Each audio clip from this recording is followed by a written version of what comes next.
보고자 합니다. 사라는 그 여자의 여인으로서 그 유명한 오늘 읽은 본문 말씀 히브리서 11장 잘 아시죠? 히브리서 11장은 믿음의 장이다라고 말을 할 수 있습니다.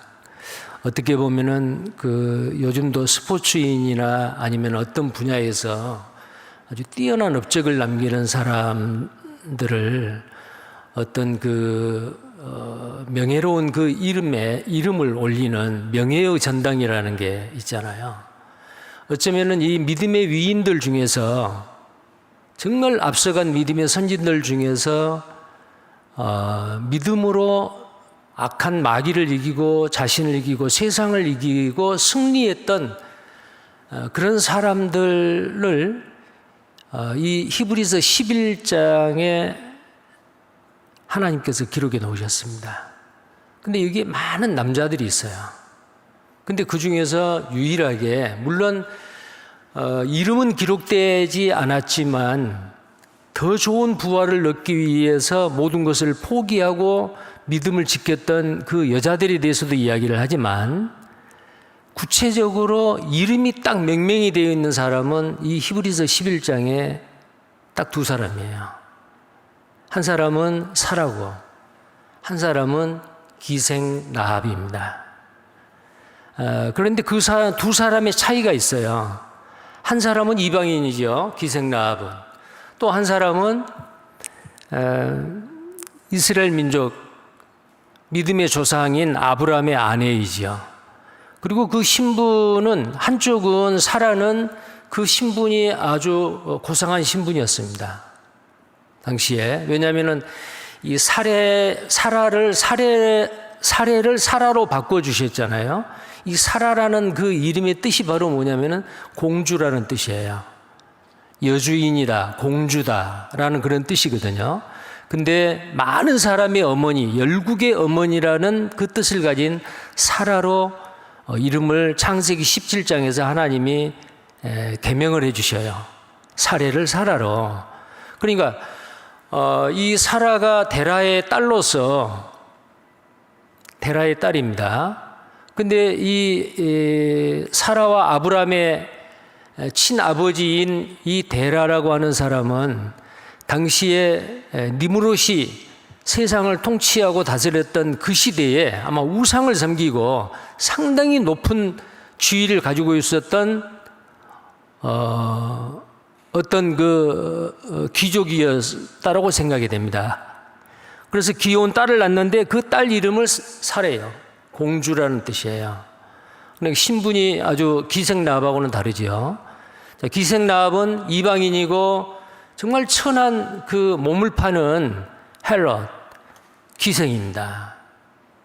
자, 그런데 이 사라는 본토 친척 아비의 집 메소포타미아에 있는 갈대아 우르에서 불러내고 물론 아브라함을 불러냈지요. 자, 남편을 따라갔어요.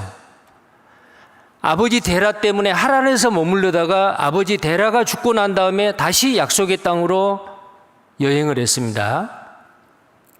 그러니까 이 데라라고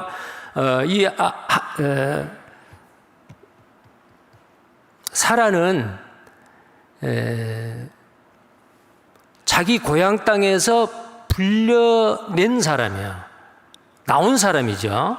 근데 이제 기생 라합은 여리고에 자기 동족이 살고 있는 여리고에 그대로 머물러 있다가 그 땅에서 자기 친척과 가족들을 구원했던 여자입니다. 좀 차이가 있어요. 그런데 공통점이 있습니다. 두 사람 다 믿음으로 순종했던 여인들이에요. 그것 때문에 이 믿음의 전당인 명예스러운 이름으로 여인으로서의 두 사람의 이름이 이 히브리서 11장에 기록되어 있습니다. 자, 우리도 구원받고 난 이후에 우리의 삶을 이 땅에서 어떻게 사느냐에 따라서 우리의 이름이 기록이 되겠죠. 주님 앞에 가면은 구원받고 나서 내가 어떻게 살았느냐에 대한 그게 부끄러운 이름일런지 아주 명예로운 사라나 기생 라합과 같은 이런 이름이 될런지 그러면 우리는 오늘 이 사라의 삶을 통해서 나도 사라와 같은 삶을 살았으면 좋겠다. 자, 그것을 만약에 마음판에 새긴다면 오늘 이곳에 비를 맞고 나오신 여러분들 손해보지 않으리라는 생각이 들어집니다. 그리고 이 사라는 아주 특별한 여인인데요. 여자로서, 성경에 나와 있는 여자로서 그의 삶 모두가 죽을 때까지 완전히 그 기록이 된 사람은 별로 없어요. 자, 예를 들어서 유명한 그 여인들이 있잖아요. 에스더, 죽으면 죽으리라. 그 다음에 노아의 아내, 이름은 없지만요. 자, 그런데 그분들의 그 삶에 대해서 구체적으로 성경에 기록이 안 되어 있어요. 그런데 사라의 삶은 하나님께서 그의 남편을 부르고 그는 그의 남편을 따라 긴 나그네 인생을 살고 집 한 채 없이 텐트에서 생활을 평생 동안 했고, 그들이 가진 땅이라고는 부동산 하나도 없었어요. 사라가 들어가는 막벨라 그 밭 앞에 있는 그 굴, 자기가 시신이 매장되어야 될 그 굴밖에 부동산이 없어요. 정말 그는 빈손으로 왔다가 빈손으로 간 여인입니다. 그런데 그는 믿음의 여인으로서 정말 하나님 앞에 인정을 받는 이 사람이었죠. 자, 그렇다고 하면은 이 사라가 정말로 그의 삶 모두가 하나의 실수도 없고 허물도 없는 그런 완벽한 여인이었을까? 아닙니다. 우리와 동일합니다. 시기 질투하고요. 하갈과 자기 남편과 이 세 사람이 한 가정에서 텐트 안에서 그 갈등, 미움, 증오 대단했죠. 똑같은 여자예요. 정말 자기는 잉태할 수 없는 여자, 불임 여자라는 그 이름이 계속 따라다녔잖아요. 사라는 아이를 낳을 수 없는 여자다, 불임 여자다.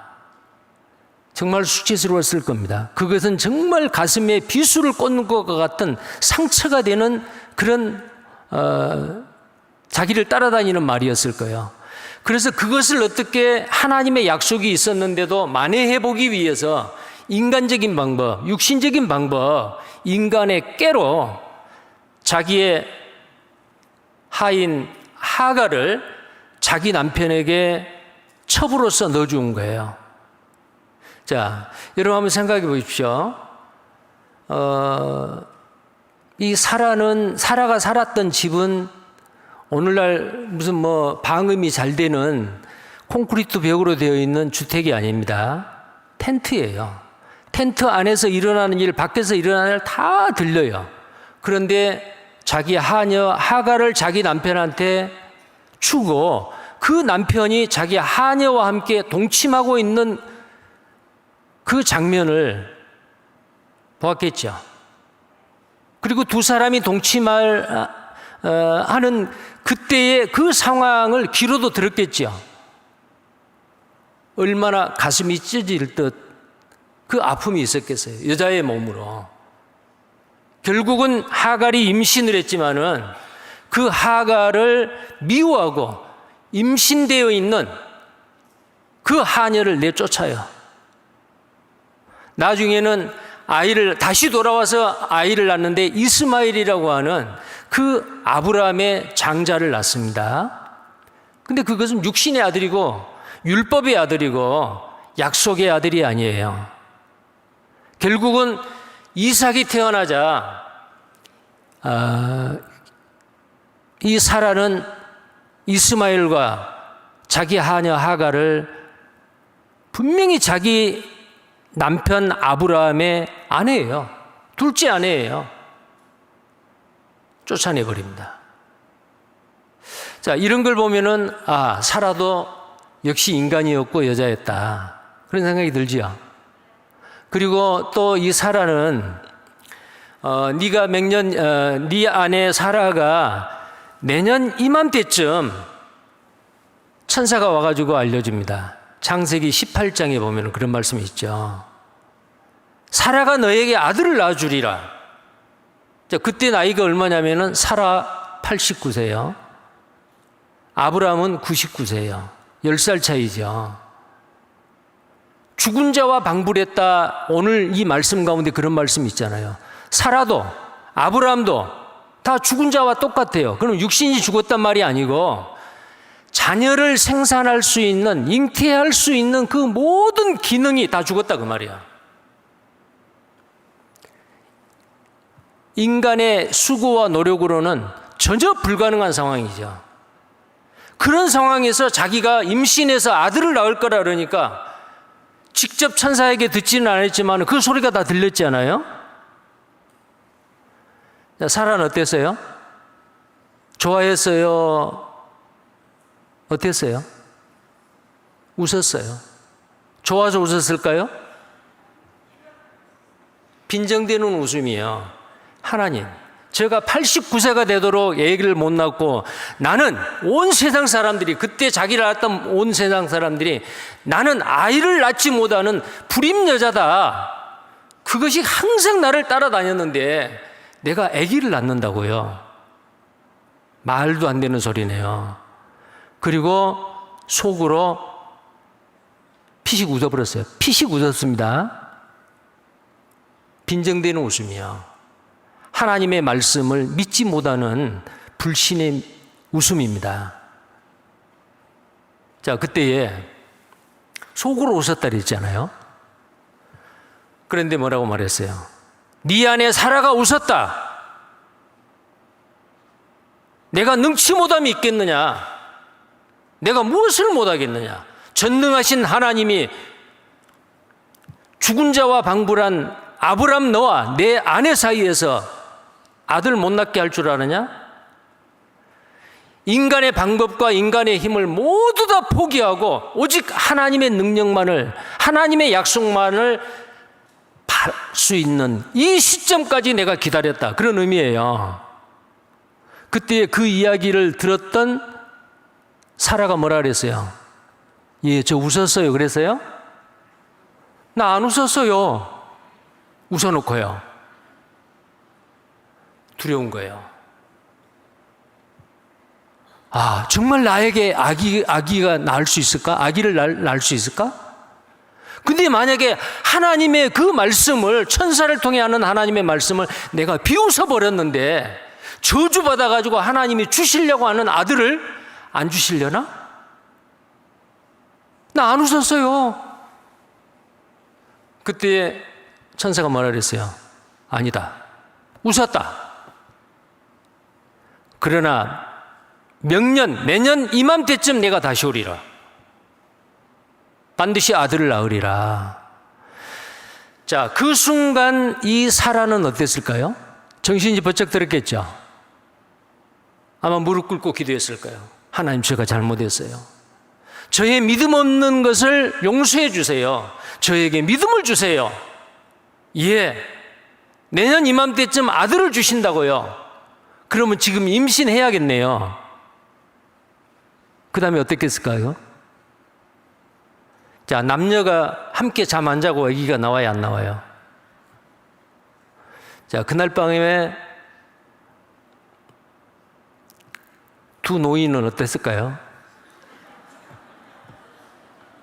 상상을 한번 해보십시오. 그 행위가요, 두 노인이 함께 정말 껴안고 잠을 자는 그것은 도저히 불가능한 일이요. 죽은 자와 방불했어요. 그런데 하나님의 말씀을 듣고 믿음으로 말미암아 순종했습니다. 그랬더니 어때요? 임신이 된 거예요. 우리가 그 사라의 삶은 바로 대강 제가 요약을 했는데요. 이런 내용이죠. 그리고 오늘 이 말씀이 정말 이 사라가 90세가 되어서 아들 이삭을 낳게 되는데 그 이삭의 후손을 통해서 예수 그리스도가 나오고 많은 유대인들이 나오고, 그리고 이 사라는 이스라엘의 어머니일 뿐만 아니고 믿는 구원받은 그리스도인의 모든 자의 어머니다 라고 성경에 말하고 있습니다. 자, 우리는 이 사라를 통해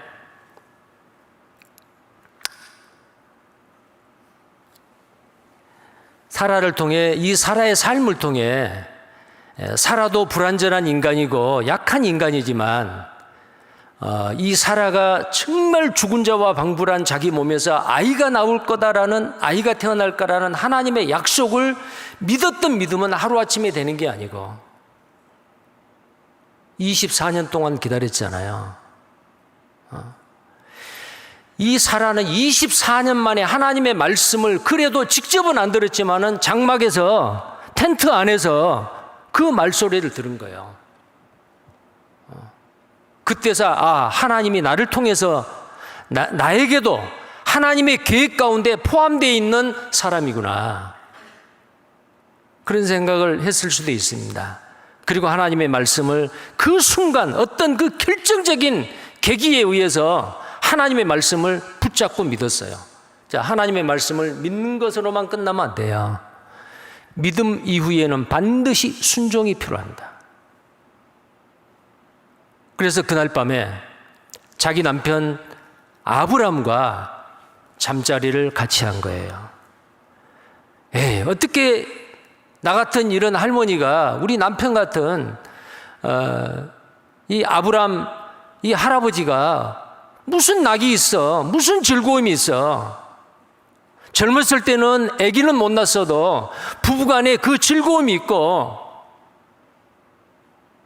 그랬지만은 지금은 이 나이에 무슨 주책이야, 이렇게 생각했겠죠. 그렇게 생각할 수 있어요. 그러나 하나님의 약속의 말씀이 떨어지자 그 말씀을 믿고 순종을 했어요. 하나님의 말씀을 믿는다는 것은, 할 수 있다라는 그 가능성으로 믿는 것은, 그건 인간의 과학이에요. 인간의 이성과 생각으로 이건 도저히 할 수 없다, 도저히 할 수 없다, 인간의 힘으로는 어쩔 수 없다, 이런 막다른 골목에 다다라서 하나님을 믿는 것은요, 그게 신앙이에요. 이 사라와 아브라함은 바로 그런 막다른 골목까지 왔어요. 그때 믿음이 필요한 겁니다. 나는 할 수 없다. 근데 믿었어요. 순종했어요. 결과는 뭐예요? 열매가 있어요. 태의 열매가 있어요. 어쩌면은 오늘 우리는 이 사라의 삶을 통해서, 사라가 이삭을 낳는 이 사건을 통해서 구원받은 우리 그리스도인들이, 저는 안 돼요. 아무리 생명을 탄생케 하려 해도 안 돼요. 막다른 골목에 오신 분도 계실 거예요. 근데 우리는 하나님의 약속의 말씀을 붙잡아야 돼요. 나를 통해서 새로운 생명이 탄생하는 기적이, 하나님이 나를 통해서 그 기적을 나타내기를 원하시고 계신다고 말이에요.